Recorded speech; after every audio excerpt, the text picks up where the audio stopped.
not directly. I think that this was, we have to see the time that this took place. Because Rachmaninoff and Koussevitzky and Glier and also Scriabin, which was also part of this, they're all older than Leopold. They're 10 years older than Leopold. And so when this symphony premieres, it's a success for Leopold, and the next piece is written for New York Philharmonic Orchestra, and he has big performances all over Europe, also the violin concerto. But quite short time after this was the start of the First World War, and that changed everything. So Leopold, he moved to Switzerland, and Europe was in chaos. It was, the connections were lost inside this complication. I think this is an important question. Two main reasons why he was forgotten. The first is that he has a complicated geographical background. And you see, this is an important thing for all classical composers. Sibelius is Finnish, Nielsen is Danish, Grieg is Norwegian, and so on. And Leopold is too complicated. So he was born in Russia with a Danish mother and Dutch father, and he studied in Germany, and he lived all his life in Switzerland. So there are too many countries.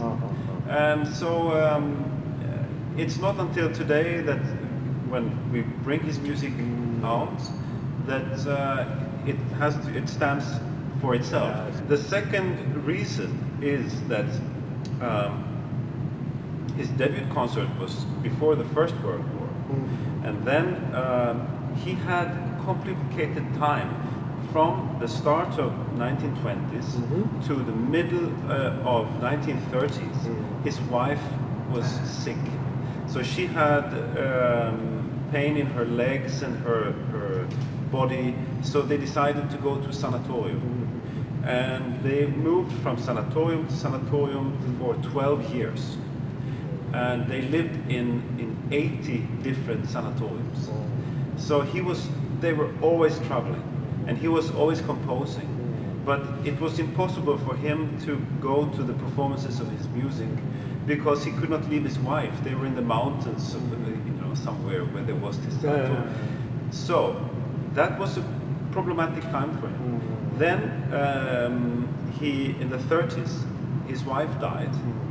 And he wrote music to her, like he wrote music all the time. And he was given a concert from Vienna Symphony Orchestra, a portrait concert. And this concert, they performed his second symphony for the first time. Yes, I think the program for this concert is there. And as you see, this concert was conducted by my great-grandfather, Nikolai van der Paz. This is you? Yes, this is my great-grandfather, Nikolai. And again, he had a big success with that symphony. It was performed during a few months. It was performed all over Europe and especially Germany.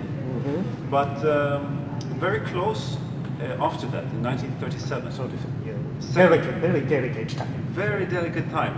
And again, Second World War started.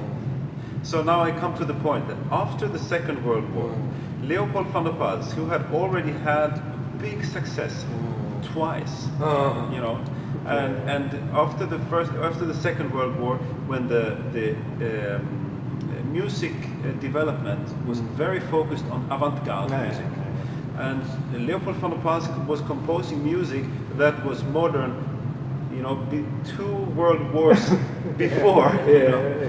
He found his sound world. He was interested in developing the sounding music, but he didn't want to go away from the tonalities, even though he used a free tonality in his sound, and very often very colorful, shifting all the time. Yes, but he never left the original major minor tonality in a basic sense.